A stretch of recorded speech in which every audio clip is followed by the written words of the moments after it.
diambil gambarnya dulu ya, baru nanti dimasukkan lagi. Baru izin tadi. Ya, lanjut. Izin 1, 2. Oke, cukup ya. Dibawa masuk lagi, Pak. Dibawa masuk lagi.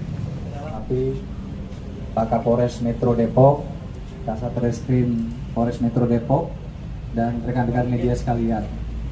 Rekan-rekan, siang hari ini ya saya bersama Pak Kapolres akan menyampaikan yaitu ungkap kasus terkait dengan tindak pidana pencabulan terhadap anak di bawah umur ya, yang telah diungkap oleh Satreskrim Polres Metro Depok. Adapun kejadian ini berawal itu mulai bulan Oktober 2021 hingga dengan bulan Desember 2021. Kemudian akibat daripada kejadian ini ya, pencabulan terhadap anak di bawah umur ini, ada beberapa korban yang sudah melapor. Sampai dengan hari ini ada 10 korban, di mana di antara mereka ini ya rentang usianya mulai 10 tahun sampai dengan 15 tahun, tapi kebanyakan adalah 10 tahun dan semuanya adalah berjenis kelamin wanita. Kemudian tersangka pencabulan ini telah kita amankan ya, yaitu yang tadi diperlihatkan, yaitu inisialnya itu MMS ya. MMS ini usianya 52 tahun. Yang bersangkutan ini adalah sebagai guru ngaji daripada para korban. Adapun tempat kejadian perkara ataupun TKP terjadinya pencabulan ya, yang diawali mulai bulan Oktober sampai dengan awal Desember ini, bertempat di Majelis Taklim Fisabilillah ya, Kelurahan Kemiri Muka, Kecamatan Beji, Kota Depok. Ya, itu untuk TKP-nya. Kemudian kita sudah memeriksa juga beberapa saksi, baik itu saksi korban maupun orang tua dan juga pihak-pihak yang mengetahui ataupun memiliki informasi terkait dengan tindak pidana ini. Kemudian rekan-rekan, ada pun modus ya yang bisa saya sampaikan yang dilakukan oleh tersangka terhadap para korban ini adalah melakukan bujuk rayu ya. Bahkan juga ada sedikit pemaksaan intimidasi ya kepada para korbannya ya untuk menuruti kemauannya.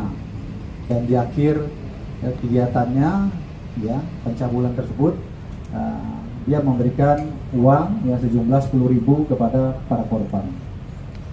Kemudian sedikit kronologi singkat terkait terungkapnya kasus ini adalah bahwa di bulan Desember ini ada salah satu daripada korban ini menceritakan kejadian yang dialaminya kepada orang tuanya, yaitu pencabulan.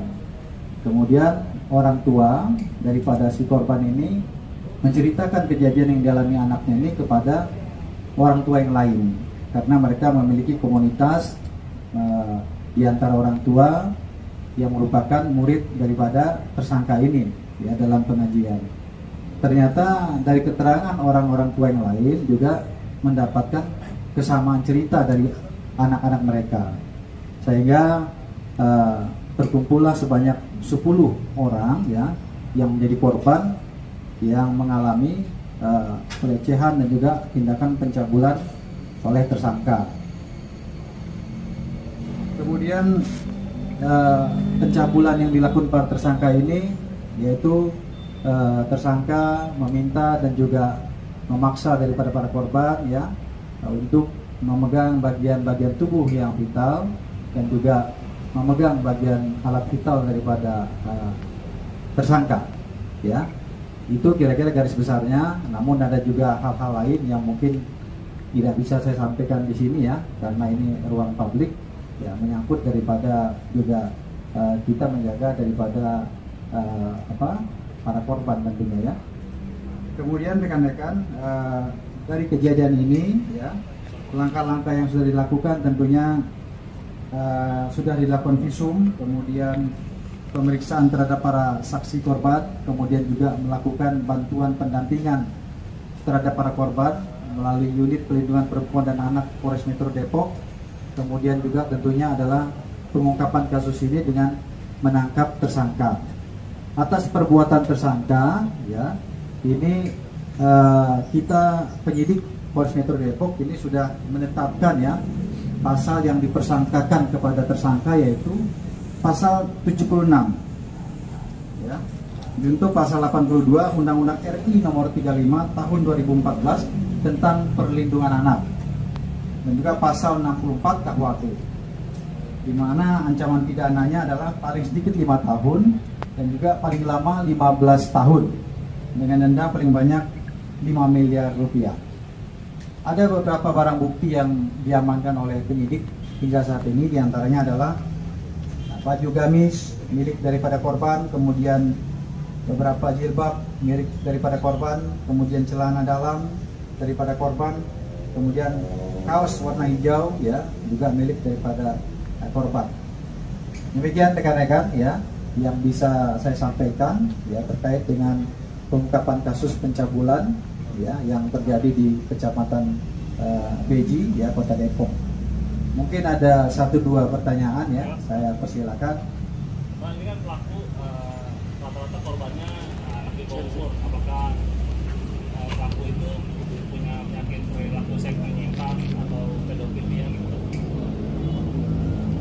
Iya, untuk pelaku ya ini kalau kita melihat daripada profilingnya, artinya data yang dimiliki oleh pelaku ini, dia sebenarnya berkehidupan normal ya, dia memiliki istri dan juga memiliki anak, bahkan anaknya istrinya dua dan juga anaknya ada yang sudah besar bahkan ya, yang 20 tahun lebih usianya, dan juga ada yang masih kecil. Jadi memang tidak memiliki catatan kasus serupa sebelumnya ya. Jadi ini kasus yang pertama kali yang dilakukan oleh pelaku yang ada catatannya di Polres Metro Depok. Ancaman yang dilakukan seperti apa? Saya Rina dari Koran Sindu. Ancaman yang dilakukan si pelaku seperti apa? Pertama, kedua itu dilakukan apakah ketika proses mengaji atau di tempat lain seperti itu? Ya. Jadi ini mereka ini para murid ini kan adalah murid-murid yang diajarkan mengaji oleh oleh tersangka ya. Adapun waktu pengajian itu mulai jam 5 sore sampai dengan selesai maghrib. Nah setelah itu ada ruang di dalam majelis taklim itu ya, yang biasa digunakan untuk konsultasi dan sebagainya ya. Nah di ruang itulah dilakukan pencabulan itu ya, ataupun ancaman ya, tentunya anak di bawah umur, di bawah tekanan pada saat itu ya, di bawah rayuan, kemudian juga di bawah sedikit tekanan, sehingga membuat anak itu merasa juga takut, sehingga mengikuti keinginan daripada tersangka, diantaranya diminta memegang hal-hal yang bersifat vital ya, baik milik tersangka maupun milik daripada korban ya, ini dilakukan oleh tersangka seperti itu ya. Kalau kondisi korban sendiri saat ini kayak gimana? Kemudian ada trauma healing nggak nanti? Ya tentunya tadi sudah saya sampaikan bahwa dari Polres Metro Depok sudah melakukan pendampingan dari unit PPA ya, pelindungan perempuan anak, dan melakukan pendampingan. Kemudian juga pasca kejadian ini tentunya juga kita lakukan langkah-langkah dalam rangka trauma healing terhadap para korban ya. Artinya korban masih dalam kondisi trauma ya? Ya tentunya ya, korban trauma, demikian juga orang tuanya juga ya, orang tuanya. Mungkin satu lagi ya teman-teman terakhir ya Pak Kabit, ini kan korban terhitung banyak Pak. Itu dalam satu hari pelaku itu bisa melakukan pencabulan terhadap berapa anak Pak? Iya, ya ini harinya tentunya tidak sama ya. Ini saya rasa teman-teman ini kan sudah materi penyidikan ya, pemeriksaan ini masih didalami oleh Pak Kasat Reskrim ya.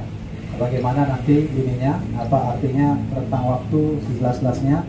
Tetapi yang jelas ini adalah pengungkapan ini adanya laporan daripada korban yang sudah bisa dibuktikan kegiatan pencabulan itu yang merupakan tindak pidana yang bisa diungkap secara cepat, artinya agar tidak menjadi keresahan di tengah-tengah masyarakat, khususnya para orang tua yang lain. Karena ini murid daripada tersangka ini dalam pengajian ini berjumlah 70 ya, 70 ya. Dari 70 itu 7 yang menjadi korban pencabulan. Ya, kita harapkan tidak ada lain ya. 10 ya yang menjadi korbannya 10 ya. Muridnya tuh 70. Baik ya, saya rasa Kita udah lihat dari barang bukti ada juga kayu ini. terkadang megang gitu ya untuk kayak nunjuk dan juga ya untuk artinya ini di awalnya digunakan untuk mengajar lah ya, alat bantu dalam pengajaran. Tetapi ini setelah kegiatan pengajian seperti saya sampaikan tadi ya, ini ada ruang untuk melakukan konsultasi. Nah, ini digunakan juga untuk hal-hal yang tidak baik, menarik roknya dan sebagainya ya. Kemudian ya terjadilah hal-hal lanjutan yang merupakan bagian pencabulan. Terasa demikian ya rekan-rekan, nanti pendalaman lebih lanjut bisa kepada Pak Kasat Reskrim ya. Terima kasih.